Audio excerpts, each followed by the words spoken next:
The Beyond the Ropes podcast is proud to support the Kai and Prince Foundation. Go to www.thekpf.com to donate or support the foundation on their mission of bringing people together to end violence. Founder, Dr. Mark Prince's best-selling book, The Prince of Peace, is available on Amazon and other major retailers.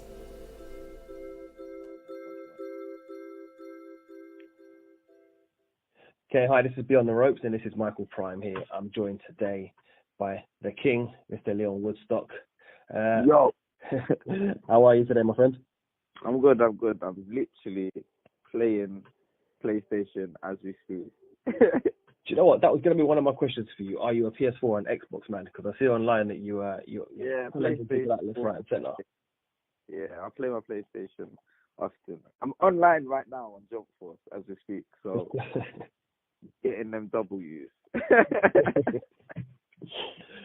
Okay, I mean, so in terms of obviously boxing at the moment, it's been a fairly quiet start to the year for yourself. Yeah. Obviously, coming on the back of last year, it's probably one of the longest times out of the ring I've seen for yourself for a while. So, I mean, is there any particular reason? No, I've been out longer than this, man, and like not by my choice though. Oh, okay. Not by my choice, yeah. I was meant to be out last month, but the show got moved back to March. So, this is the soonest that we can get out. So yeah, that was a bit of a strange one. I remember obviously we were quite looking forward to that show because it looked like a fairly decent card. And yeah. Since it just dropped out at the last minute, it was a bizarre one. People kept getting interested and stuff. So I think they just put it back to give people a bit of time. Yeah. So, I mean, as a fighter for yourself, like how does that work out? I mean, in terms of training, because obviously you work towards a certain date, then it gets pushed back a further 4 weeks. How does that impact you? Well, obviously we've got to because you don't want to peak too soon. So you've got to drop back on the training a little bit, and the body come down a bit, and then build it back up again. So I don't know. I think for some people that would be quite irritating, but it doesn't bother me. It's the same old really. Yeah. I train every single day anyway, even if I ain't fighting, so it's normal. Okay, you one of them proper gym rat kind of guys. You're always there. Yeah, I'm not bothered. I'm not bothered, man. It is what it is. What will happen will happen. It's out of my control, so what's the point even being bothered about it? It's a really laid back kind of attitude. I like that. You can't stress about the things that you can't change. Yeah, I can't do nothing about it. So what's the point in even using any energy at all towards it? It is what it is. Yeah. So, I mean, you're coming up to fourth year as a pro. Obviously, you're 12 fights in now, so you've been fairly active, to be fair. So you had quite a quick rise through the ranks, obviously, to get up to like area title fight in your 9th fight, and then European strap in the 10th fight. How do you kind of deal with that sort of? Is it pressure? Obviously, you're working your way through really quickly, so you're just dealing with people as you make your way up the rankings. How do you kind of adjust to the different opponents as you're working your way up? I prefer it to be that way, to be honest, when I'm moving like that, because you're always fighting with opponents, you know what I mean? And I didn't get into this to build record. That's what I want to build a legacy. I want to fight these tough fights. I want to be challenged, and by doing that, because it's so real, you're going to pick up losses, you're going to get bad decisions, this, that, and the other, but that's boxing. Like, I will be like one of the most real fighters about, because I will be fighting the people that I'm supposed to be fighting, the fighters that other people should be like looking to fight, but they just won't, like whoever it is in their weight division or whatever, do you know what I'm saying? But I will, because that's how it should be, that's how it used to be, but it's not like that no more. But yeah, I was gonna say that's a really old school mentality. It's not something you hear very often. I feel like we've got too many belts as well. I feel like there should be like 1 or 2 world titles, and that's it. And the best fights the best. That's how it should be. Like, it don't make sense for it to be any other way. It just anything less than that is just fraud to me personally. No, I how agree. How can a man call himself a world champion and he's not fought the number 1 contender or who is like directly below him? That don't even make sense. Like, someone sit me down and explain it to me. Do you know what I mean? It don't make sense. No, I agree with you. We've discussed it on our show several times where you've got one person that's a champion and he's claiming to be the number one, but someone else is out there with an equivalent belt. This is why I don't like boxing. I don't watch it. The people think it's weird. I don't think it was weird. I think it makes perfect sense because it's like watching WWE anyway. But no, it does. But like the old fights, I watch them all the time. Do you know what I mean? It's like, I'm not like, I don't hate boxing. I just don't like boxing today. I don't like people today, the generation today. I think you and I are kindred spirits there. I'm not the biggest fan of humanity, if I'm honest. I like there are certain great things, a lot of it is too much for me, to be honest. Yeah, man, a very destructive race. Very destructive. Whether it be the people around you or themselves, just destructive. That's the one word to sum this generation. Yeah, I couldn't agree with you more. I really couldn't. Speaking of obviously taking the challenges that you said you obviously want to fight the best people that are available to you. Yeah. Obviously can't not speak about your last fight with Archie Sharp. Yeah. Was, I mean, having watched that, it was one of my favourite fights I've seen. Yeah, sick fight. It was good to be part of. It was well good. That's what I was going to say. I mean, obviously when you're in those sort of fights, are you aware that you're in a special fight, or are you kind of just so zoned in at that period? Yeah, you know when he caught me that shot and I was like off balance and I got up, the first thing I thought was like, this is sick. That's the first thing I thought. This is sick. This is what I've always spoke about. This is what I'm made of. This is what I'm about. This is the story of Lyon Woodstock.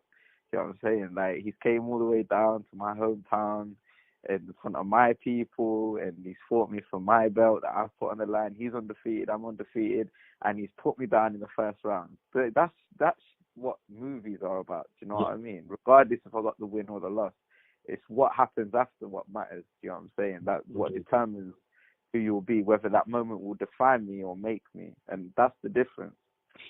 But that was a special moment in my life and career. It was amazing. Interesting that you say in your life as well, as not even just career. So it's something that you obviously, away from the sport, you'll obviously have these sort of moments that you'll always kind of. Yeah, I'll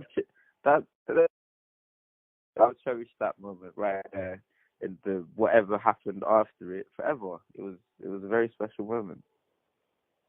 Wow, that's a really interesting viewpoint on that. Well, everything in life is just a perspective. That's it.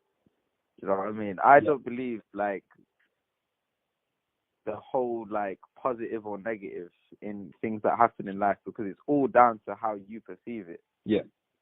Literally, like the exact same thing can happen to two people and they'll both take it a different way. And it could be a polar opposite way. It could be absolutely amazing for one person, but the worst thing ever for another.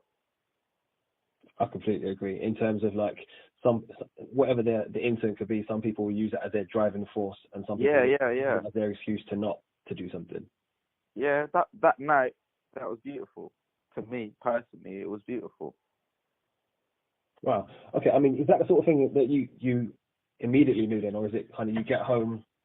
Because everybody gives you the kind of cliches, you get back to a change room after a first loss, and it's like not as many people around and all that sort of stuff. But I mean, once you get home and you're kind of sitting there, everyone else has gone. Kind of, what's the thought process then? Well, then after all it is a process of dissecting and taking apart what has actually happened. Yeah. Does that make sense? And then once you've done that, then you can come to the conclusion, and that's the conclusion I came to. Like it was beautiful. It was a great moment, and it's something that will stay with me forever. Things that I've taken away from it, like they've made me a better version of me. And my number one goal above all and everything is to be the best version, like of Lyon Woodstock that I can, and that is just another stepping stone towards that. So I'm like entirely grateful and happy for the chance to experience that and be challenged in that way, because people go through their whole life without even being challenged, and they never know who they are, what they are, like what they can go through, what they could tolerate, what they could be, and that's sad. So again, grateful, very grateful. Like I said, I'm really enjoying this conversation. It's very different to the normal kind of boxing bravado you get when you speak to people, and it's deeply refreshing. You're obviously a very, very confident guy yourself. I mean, anybody who's seen you fight, who's seen your interviews, will know that that's the kind of guy you are. There's obviously a lot of people out there that they don't really take to people with confidence. Obviously, we see it in sport all the time, and they get haters, they get lovers, and whatever. But in terms of like people that don't kind of lean towards the positive side, how do you kind of deal with that? Because obviously you're a person that's in the limelight. I just don't pay it no mind or attention. Again, what's the point in wasting my energy on something I can't change? Like, if someone's gonna choose not to like me for whatever reason that be, and then that's them, innit? That's their movie, that's their life, that's what's going on in their world, whatever. Like, I ain't bothered. It don't affect me, it don't do nothing to me. Whereas before it used to, when I was younger, I was a very reactive person. But as I've got older, I've slowly started to realize, like, nothing even matters really at all. Do you know what I mean? Whatever is going to happen is going to happen. It's already been written. It's already been set. And the universe will throw things at you to try and keep you on course. So whatever's going to happen is going to happen. It don't matter what I do. So I don't care. Okay, so kind of like you've got a defined destiny. That's kind of your belief on it. Yeah, man. 100. I like that. So when I was researching, I actually saw that you're originally a London boy. Yeah. Hackney. I was born in Hackney. Oh yeah, could go back to that question a minute ago as well. I feel like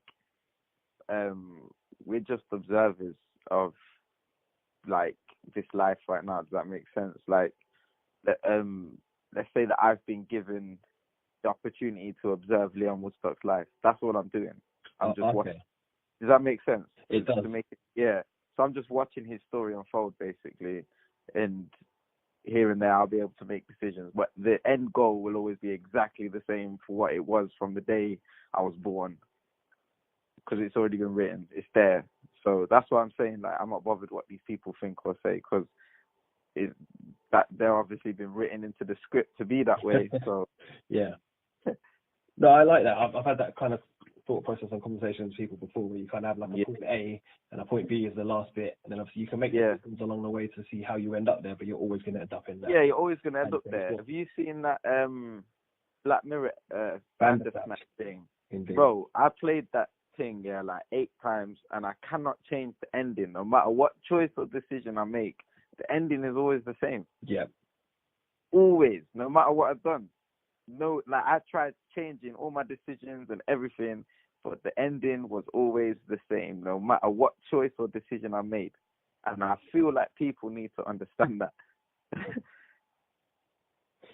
No, I think I did something very similar. I tried to make it through to get a different resolution, and it never came out. Yeah, man. I'd say one thing I did find really interesting in that as well, when having spoken to people after they had done it. The first question was something along the lines of, which cereal do you want? And it was flakes or sugar puffs, right? And no one could decide what it was. And then towards the end, sorry if anybody's listening and they haven't seen this, they give it a choice. Spoilers alert. and then it says, do you want to kill him or let him go? And instantly, no one even bats an eyelid before they say kill him. But you can't make up your mind about cereal, but somebody, you make that decision about his life. Yeah, it's mad. And it's at that point I realised that humanity is a mistake. We got issues. All of us, we got issues. But none of us are ready to face them yet. That's why we'll be stuck in a loop till it gets broke. I like that. So, so as I was saying, so obviously you're born in Hackney, you moved up to Leicester. Obviously, I'm quite a big move to make. I mean, I've done that myself. I moved away from London when I was a bit younger still. But was that before or after you taken up boxing, was it? Oh, way before. I was young. I was like 4 or 5. I moved out with my mum. Okay. Because she was in like a domestic violence relationship, and it weren't good. You know what I mean? For like 12 years as well, my dad was like a drug addict, and it was just mad. So it was like an escape sort of thing to get away from him and the ends and everything. So we just shut down here straight away, got some emergency housing. I've been here ever since. Wow. I mean, thank you for being so open and candid about it. privileged. So, I mean, obviously that must have been a massive, I suppose, maybe not so much a massive adjustment at the age of 4 or 5, but obviously growing up, unless obviously very different to growing up. I understood, though. I understood. My earliest memory was from like 2 years of age, do you know what I'm saying? So I was quite aware as a kid, quite aware. Yeah. I knew what was going on. I knew why we was doing what we was doing. I knew the dangers from like a young age. I wasn't oblivious, like. Yeah. That makes sense. So I mean, obviously growing up then, in Leicester, a young man growing up there, how was your kind of your upbringing, as it were? Obviously, you're a young man. Yeah. All young men have distractions, and you have temptations, etc. How was your like teenage sort of bit before you became a pro? My life as a kid was very up and down, and I kind of got just dashed in at the deep end because my mum, like, obviously for obvious reasons, she was very protective over me and my younger brother. Yeah. So we wasn't really allowed to, like, you know how kids go out and do the whole play out thing and this, that, and the other. We weren't really allowed to be doing that. You know what I mean? So right up until like the age of like 15, 16, you know what I mean, I weren't really like that. But then as soon as I left school and had to go to college, it's kind of like, well, you just gotta just do your thing now, innit? So like I was just like dashing it deeper and having to go here, there on my own, do this, that, and this, and very quickly I realized like I need to be someone. I need to have a name. I need to build some sort of something because out here, I'm, like, in this world, no one knows me, like, and I'll just get buoyed off. Yeah. So I found, like, I've always been, like, even at school, like, I've always just, like, loved to fight, you know what I mean? So I thought, well, in my head, I thought, if I fuck a few people up, no one would trouble me. Yeah. And that basically worked, you know what I mean? So there'll be times where I'd be, like, going out, and I always had a lot of females around me when I was younger, always. And I don't think guys like that, especially the road, man. It's so intimidating by me. So, like, I was always getting into scuffles and fights with them, and it weren't too long before people knew who I was and what I was about, and that I wouldn't take nothing from no one. Like, I was very, I had a motto, like, punch first and ask questions later, do you know what I mean? Because you never know what's on someone's mind or what they're carrying or what they're doing or anything, do you know what I mean? Yeah. So, for my own safety and well-being, I would think, yo, if I can feel anything like arising or anything, yo, people need to go sleep or something bad will happen to me or whatever. So I got a name for myself pretty quick, and obviously I was boxing as well. As soon as I left school, I would literally fall straight into the gym. Okay. So people started to know who I was, and that was basically like my background through my whole growing up in Beaumont Leys. Yeah, and then it kind of just went from there through the whole boxing, and it grew, and then people started to know who I am even more, and I started to actually, like, find out about myself and who I am and what I want and where I want to be. And yeah, it was a bit of a roller coaster. It does sound it. Yeah, it was. It's an interesting kind of thought process, obviously, when you said that the whole kind of punch first, ask questions later. Yeah, well, that's the thing. At the time, people would have kind of frowned upon that, but now people are being more encouraged to obviously, because, like, as you just said, you don't know what people are carrying. You don't know. You don't know. You know, if I had a son today, and he was like in his teens, I would not think twice about telling him that stuff. I would not tell him, like, don't do this, don't do that. Blah. You need to learn how to look after yourself and protect yourself. And if you ever feel any kind of situation coming about where it's like it could get heated or some like you when you know, innit? We're all humans and we've got different senses that, like, a lot of people don't really pay attention to. When you know something is about to go down, you know. You need to look after numero uno. Always number one, yourself, all the time, because ain't no one else gonna. You know what I'm saying? So. And it's not even that's not even just advice for people growing up. That's like kind of life lessons that you man, you acquired. need to look after yourself, man. To look after yourself. Yeah. So obviously you had your amateur career before you turned pro. What were kind of your high points of being an amateur? My high points of being an amateur. I'd say I got two. Well, actually, I've got three. Well, one's a fact. Well, they're all facts. I don't have to explain actually. Yeah, three. I've got three. Like, my three favorite things about my amateur career. Number one is obviously my knockout ratio. I had 24 fights, 19 wins with 17 KOs. That's mad. Like, I thought that was crazy. Like, not until after though, because I thought it was normal at the time.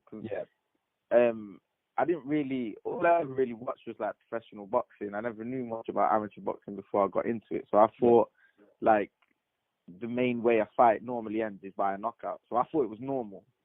So, like, the first 10 opponents I had, I knocked all of them out. So I thought that was normal until people started, like, talking about it in a way that's like, no, that don't happen.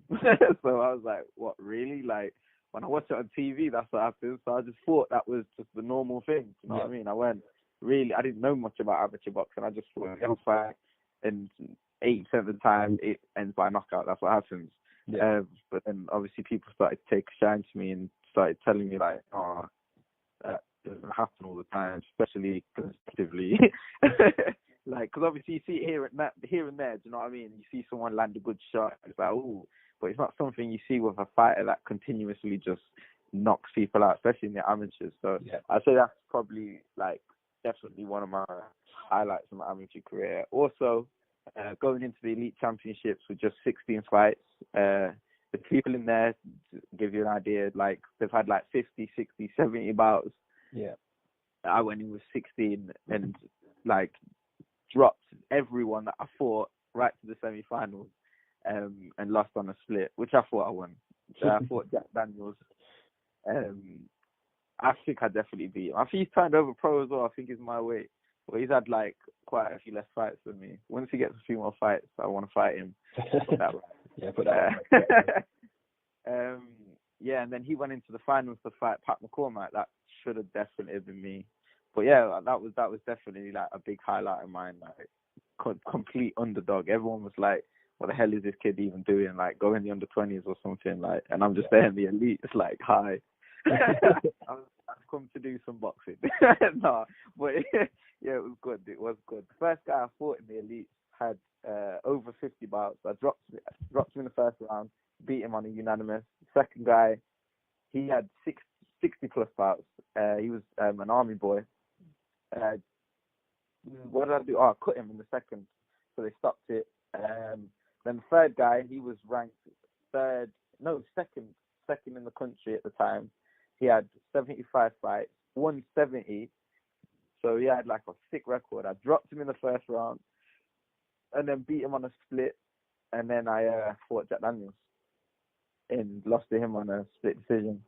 And he's had, like, 70, 80 bouts at that time as well. So, and I was just there like, yo, this is mad. This is mad. I had no right to be there at all. Sometimes it's that kind of, I don't even want to say, it's like not a novice attitude, but, you know, you don't even comprehend how big of a deal it is. You just kind of go in and just get it done. Literally, I remember before, like, the first fight of the championship, I remember looking at my coach and saying, are you sure we should be here? And he was like, yeah, trust me, you'll do fine. As soon as he said that, I was like, all right, cool. And then I just rolled with it. And it got right to the semis. And I ended up third in the country after that, with just 18 or 19 fights. Mental, absolutely mental. Yeah, don't often hear that. Yeah, it's crazy, proper crazy. And then I went to, so that was my second. And then my third is when I was in the novice championships, I knocked two guys out in one night.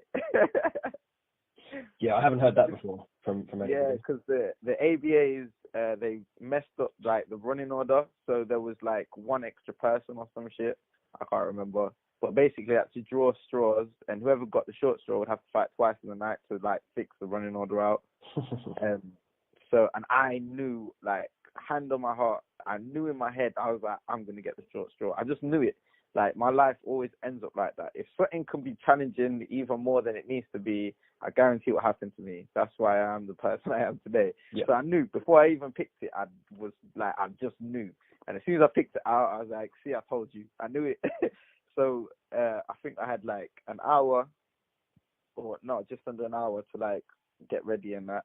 And my coach said to me, because I said to him, what should I do? And he says, because the first lad I had, I think he had 9 fights, lost 1 and won 8. And he was a traveller boy, so he was like proper game, obviously, and like, yeah, he had that fire. He'll come to win. He had all his people with him, and I said, what shall I do? And my coach said, he was like, knock him out in the first round. I was like, all right, cool. So I went up and I knocked him out in the first round. And he was like, wicked, like, that's sick. And I was like, cool. I was like, what should I do with this guy? He's like, you won't knock this guy out as easy, but he's like, you'll get him in the last round, because this guy was a bit more tricky. He was like really slippery. So I was like, okay. Got in the ring with him, and listen, to this day I've not been in the ring with anyone that moves like that. He was like butter. Every time I was trying to hit him, he was gone. I remember I threw a left hook, and like he's just like teleported underneath me, yeah. And I've done like a 180 and flew into the ropes. I remember looking at my coach there and like shrugging my shoulders, like, what the fuck do I do with this guy? I can't even hit him. Like, yo, I was so like confused. And then I think there was like 10 seconds left, and I'd like it was such a lucky shot. I caught him in the first round, dropped him, he got up, and I was like, all right, so that gave me a bit of confidence. Because I was just chasing him like a fucking headless chicken, throwing like everything but the kitchen sink at him, just trying to hit him, not even trying to knock him out, just trying to hit him once. And then second round came, which told me what to do this time, following him up with a double jab. Once you pin him on the ropes, hold him there, go to the body, bring him up to the head. And we've got this shot called the uppercut, and it's a shot between the uppercut and the hook. And that just seemed to work with the guy for some reason. I dropped him twice in the second, and then dropped him 3 times in the third, and 3 times in 1 round. That's the end of the fight. Yeah. So, yeah, and I won. So, yeah, man, 2 guys finished in 1 night, both knockouts.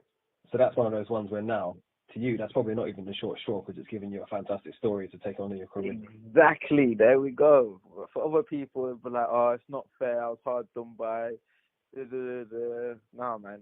That is literally the universe threw a chance to me to be able to prove myself and show what I'm about, and that's what I did. So I took it. And yeah, definitely. And so I mean, then you turned over. Like I said, it was quite a quick rise for yourself up through the ranks. Yeah. Again, as I was looking back through some of your stuff the other day on BT's YouTube channel, they've got that Paul Holt, that final round in like some 360-degree video. Yeah.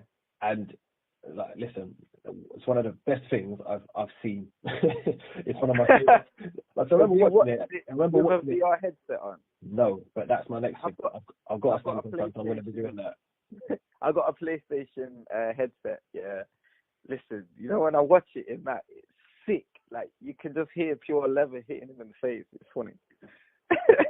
Yeah, that's the sort of thing that I think most boxing fans should be sitting down to watch, because then although they don't feel the pain of it, you get a bit more perspective on what you guys are going through when you're in there. Yeah, it's mad. It's actually mad. But that's one of them videos. Like, to anybody that's listening, I would recommend you absolutely go and check out that KO. That was for your area title fight, was it? Yeah, against Paul Holt from Birmingham. Yeah. And then the next fight was another. You know, you hate to throw the term around so often, like fight of the year, but the Craig Poxton fight for the European. Yeah. That was another absolute barn film where you're sitting there watching it and you're just thinking, like, this is just a bit of a war. Yeah. And I find it interesting because you're obviously a very slick fighter that you love to have a tear up, quite obviously, don't you? I try not to get into it, but I like boxing, but I just feel like you like fighting as well. Yeah, you've got to put it on people sometimes, man. Like, even with the Arch Sharp fight, like, I started boxing. I was out jabbing him, and then I got caught with that stupid shot. So then I thought, I got to put it on him now. I was so set in my head of just boxing his head off, because I don't know why he was so sure he'd be able to, like, box like outbox me. Yeah. So I thought I'm gonna outbox the boxer because I know that I can. You know what I'm saying? So come the rematch, it will be all blessed anyway, and everything will go the way it's supposed to go. So it'll be fine. Is that something you're obviously going to be looking towards then? Yeah, definitely, 100%. Like, I want the British title this year, 1 billion trillion%, and because I know Art Sharp does not want the rematch. Okay. So if I get like a British title or something, I'll offer it to him straight away. I'm like, you can be my flipping first defense. Now you want to fight me, innit? Come. Yeah. I'm above you now. How'd I lose to you, but now I'm above you? Yeah. Silly boy. So, do you know what I mean? So, I would definitely get that rematch with Archie Sharp, whether it be here or in the late or near future. It will definitely happen. And that, obviously, on the back of the first fight, that's something that fans will be desperate to. Yeah, of course, man, see. of course. And I'm a very fan-pleasing fighter, so it has to happen. It has to. It only makes sense. It only makes sense for it to happen. If it don't, then just know it ain't nothing to do with me. I was going to say, you said the cursed words there, where you like, it makes sense, but we're talking about boxing, which very rarely things that happen do they make sense. Yeah, for real. For real. So, I mean, in terms of sort of after that fight, you sit down with, say, Frank Warren and your managers, your coaches, whatnot. How do you plan what you're going to do after that? Because obviously nobody plans to lose. So then once you had a loss, you go back and you sit in your manager's office. Yeah. What's the kind of you're sitting with Frank? So what do you say to him? You say like, "This is still what I want to do," and then what does he give back to that? Literally, what I was saying when we had that sit down, I was like, I want the best fighters still. I said I still want to be fighting these good fighters, and my coach and manager, they was like, "Oh, we're gonna build back up, blah blah blah blah," which I don't mind, but I'm way more than happy to be thrown in there with another undefeated fighter, because that's what I'm here to do, fight. That's what I have faith in my ability and my growth. So whatever I've got to take and learn, along the way, then so be it. I know that I'm going to be a great fighter in the end, so I don't care. I like that. So you're not really too worried. I'm not saying this is going to be the thing, but you're not too fussed about potential of taking more losses in the future, as long as you just want to be fighting the best available. Exactly. Like, because I know that I'll do very well and I'll get where I need to get to, regardless of win, loss, or draw. A win, a loss, or a draw is never going to define me as a person. Do you understand what I'm saying? So it makes no difference. It makes no difference. I think it's very coincidental that the kind of guy you're saying you want to fight the best people, and you're also not worried about taking losses, but you're one of the people that say there's too many belts.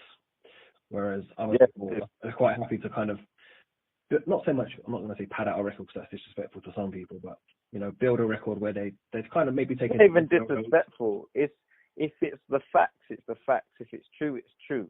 Yeah. We have so many pro fighters around today, prospects, guys that are on the rise and up and coming, and guys at the top of the game with padded records.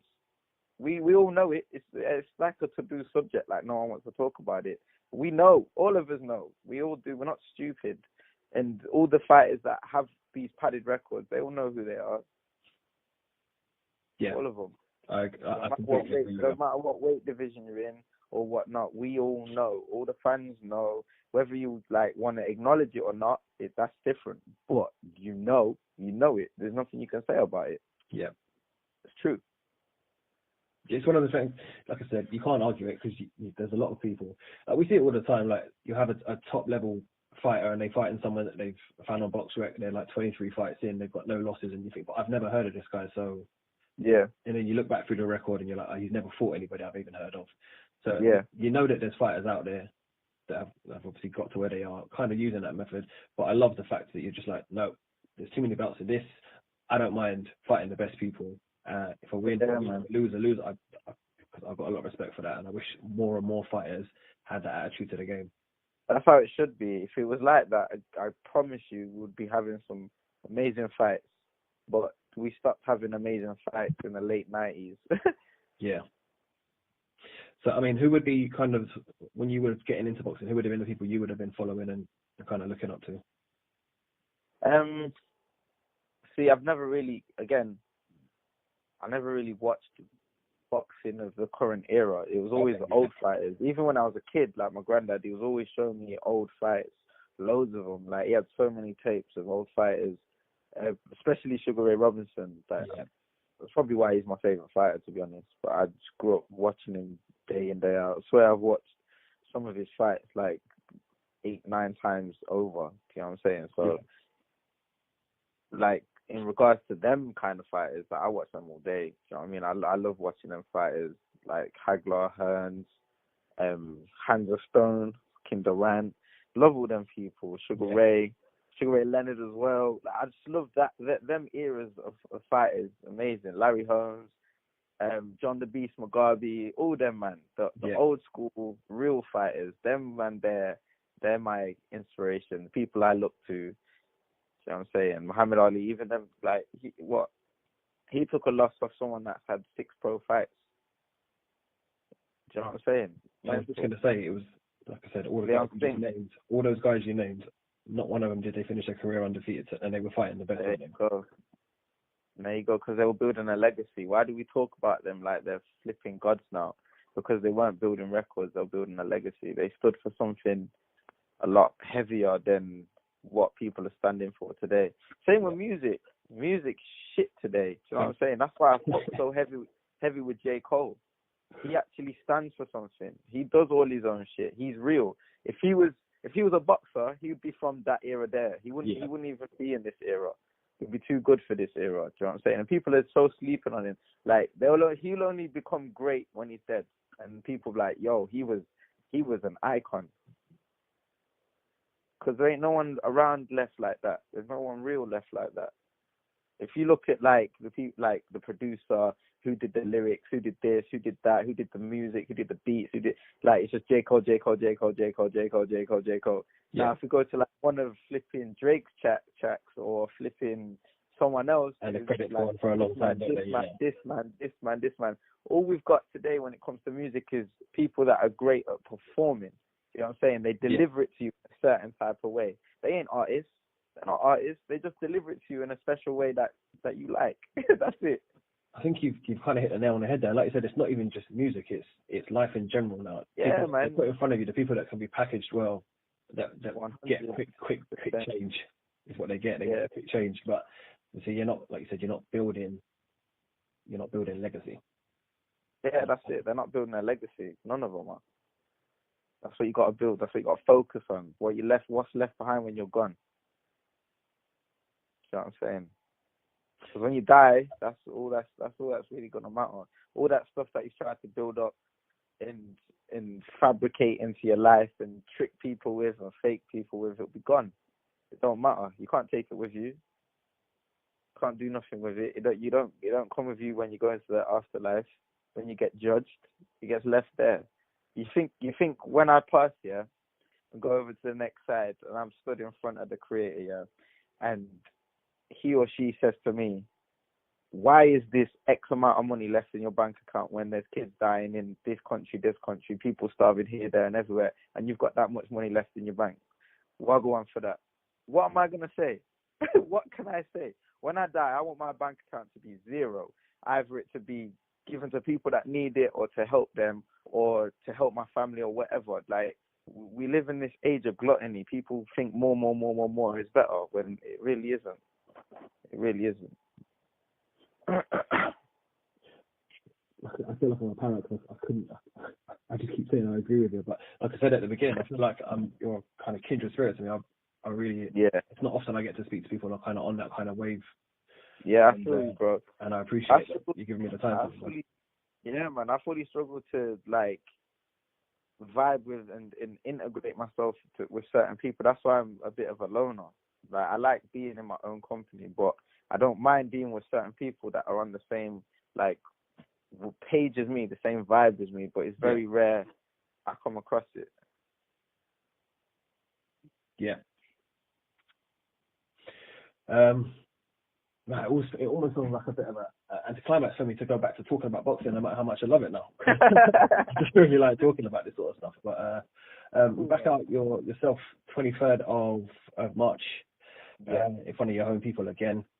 Mm-hmm. Do you? Like, I know you said obviously you don't really worry about what other people are thinking too much, but is it kind of I don't want to say combat, but are you trying to get some kind of retribution in front of your home people when you go back out? Not necessarily. Again, I'm just focusing on me and doing what I need to do and doing what my coach wants me to do. So, whoever it gets placed in front of me gets placed in front of me. I don't know who it is. I've requested certain people.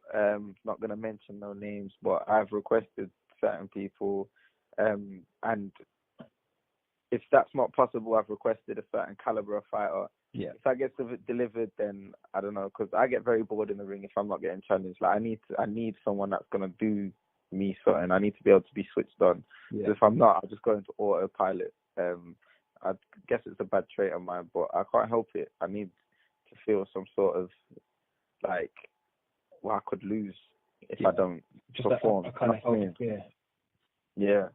So again, whoever gets put in front of me, I know that I'll do what I need to do.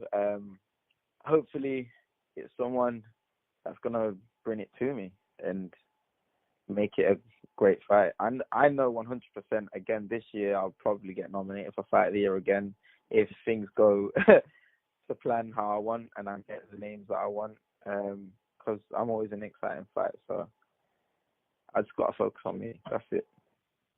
And like you said, for this year, kind of what's the aim? I know you said obviously British title is kind of what you're aiming towards. Is that, I don't know how to word it. Is that kind of what you set out as your ambition for this year? Is it? Yeah, I want the British title. Whoever's got it, if it's vacant, if whatever, whoever, whatever. I'm not bothered. I just want it. Okay. Well, I feel like that's a good point for us to kind of to settle that there. Yeah. But I'm going to be honest with you. I'm definitely going to be calling you again to speak to you again because 100%, bro. I've talked to you for a long time about it, and I feel that a lot of people that listen to us as well they'll feel you a lot more.